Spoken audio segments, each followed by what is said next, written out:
Hey, everybody, and welcome back to Rugby Wrap-Up. Matt McCarthy and Zach Lanning with this week's Zack Attack, the big play breakdown.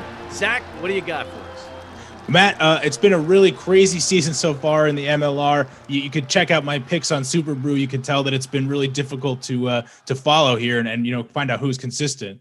It might be difficult for you, but if you're watching What Are the Odds and you're picking with the Philly Godfather and even yours truly, it's not that tough. Yeah, Matt, you from here on out, I'm going to be watching every week to make sure I get my picks right because it's been really difficult out there, especially with one of the teams I want to talk about today, the Toronto Arrows, who were preseason darlings, expected to keep up their momentum from last year before COVID stopped the season, and they have just fallen flat so far. But this week, they pulled things together and they dealt a pretty solid defeat to new season darlings, Old Glory DC, who had a strong showing so far, doing so off the back of a few set piece plays, which is something that I want to focus on today a little bit. So for people who aren't aware, the set piece is the line out or the scrum, just a way to restart play when the ball is blown dead. The line out specifically when the ball goes out of bounds, that's how teams will restart play. A lot of teams will generate plays off of these set pieces in order to restart with something a little tricky, a little, just to get the ball in the hands of their playmakers while things are static. Toronto is able to secure a lineout right at the beginning of the second half. The score is 18-7 in favor of Toronto, and Old Glory has just kicked it out to relieve some pressure. Old Glory was still in the game despite a strong first half by Toronto, but DC had just provided the Arrows with an excellent attacking opportunity off of a set piece in their own half. Toronto is able to take the ball cleanly off the lineout because Old Glory throws up a half-hearted attempt to try and disrupt it, which is something that, I've been reading all week, Matt. I want to shout out just Earful of Dirt, their podcast and their Monday Morning Fly Half. They've written about it. Lineouts have been tough for teams in the MLR so far this season, so it would make a lot of sense for teams to contest these lineouts to try and slow things down. DC doesn't slow the Arrows at all here. They're able to get the ball out of the lineout and into the hands of winger Gaston Mieres in a little under 2 seconds. And Toronto was most likely looking to get Mieres involved off this set piece to get the ball into his hands and give him more options depending on how Old Glory played him out of the lineout. You can see that Mieres has the option to pass it back here to fly half Taylor Adams to keep it moving out wide, but Mieres fakes the pass and cuts it upfield. But let's get back to the lineout setup for a second here. Now you can see Old Glory is doing something a little bit different here on defense for the lineout, Matt. They have swapped the positioning on the defensive side. Usually you'll have your hooker in the weak side channel to defend any sort of quick ball from the forwards running through the ruck or be able to, hit a maul that's developing off the lineout. But Old Glory DC have put scrum half Danny Tusitala in the weak side channel and have hooker Mikey Socini Fungi at the back of the lineout. Now, this is something that was talked about with England during the Six Nations that they've done with their hookers, either Jamie George or Luke Cowan-Dickey, who are playing.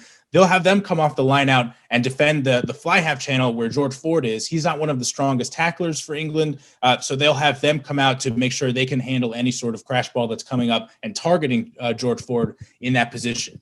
France was able to exploit this for a try against England by using some misdirection, but here, Mieres just runs right into the teeth of it and sends all of their plans to hell. This should be an ideal defensive possession for Old Glory, who have Socini Fungi and flanker Mungo Mason in great position to make the tackle, but Mieres splits them both and then offloads to inside center Giuseppe Dutoit or Dutoit, the jury's still out on the pronunciation, who is eventually brought down by DC fly half Mike DeBoulis. And now Old Glory is kind of in disarray. You have their forwards leaving their lineout, rushing to get across the field. Their backline has to condense to cover the space this is created, and Toronto is then off to the races. Veteran 8-man Manuel Diana sees that scrum half Ross Brody, and then another jury still out on that pronunciation, gets tied up in the ruck. And so he smartly keeps the ball moving out wide himself. And Toronto hits the line with another pod of forwards to allow Brody to get free, and the back line to reset. From there, they get the ball into the hands of fly half Taylor Adams behind 2 dummy runners, a concept we talked about in last week's big play breakdown, if you'll remember. The Arrows were a little early on their lines here, so they weren't really fooling the DC defense, but they're able to get in the way and give Adams a little bit more time to figure out what he wants to do. Adams takes it up to the line, draws his defender, turns, and then leaves it on the table for a streaking Ben Lesage. Old Glory's defensive line is not in a great position. Their forwards have had to hoof it all the way across the field from the lineout. So once Lesage runs right through Threaten Palamo here, an impressive feat in its own right, there's very little standing in his way. He jukes out of the tackle of Danny Tusitala, who's also had to come all the way across the field from the lineout, streaks across the try line, and dots it down under the post for an automatic 7 points. So you can see here, Matt, this is something that Toronto did a bunch all day. They're breaking the line. They're making DC pay for some of these arm tackles. And it was just really strong individual running efforts off of set pieces like this line out that let them carry the day and put up 40 on this Old Glory team. Yeah, Benjamin Boselli Lesage is no slouch. He is about 6'1" and going like 215.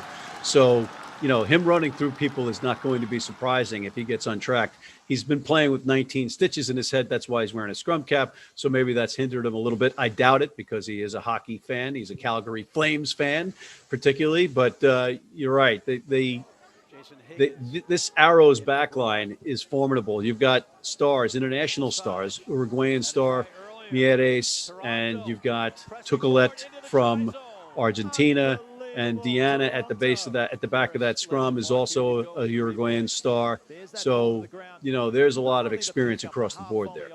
And we'll see, Matt, if this is them finally pulling things together after a slow start of the season, or if this says more about Old Glory, who you had mentioned in the call of your game, we're playing with a little bit of an inexperienced side, having to start a couple MLR rookies, whether this says more about Old Glory going forward, or if Toronto has finally kind of put the pieces together.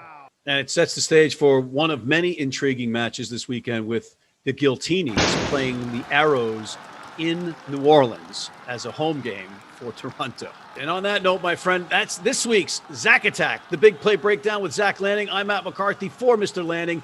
Please check out our other segments this week, including our Major League Rugby show, our Global Rugby Recap, What Are the Odds?, our Major League Rugby Sports Bet show with the Philly Godfather, John Bradshaw Layfield, the WWE legend, and Gifty Bailu, martial law.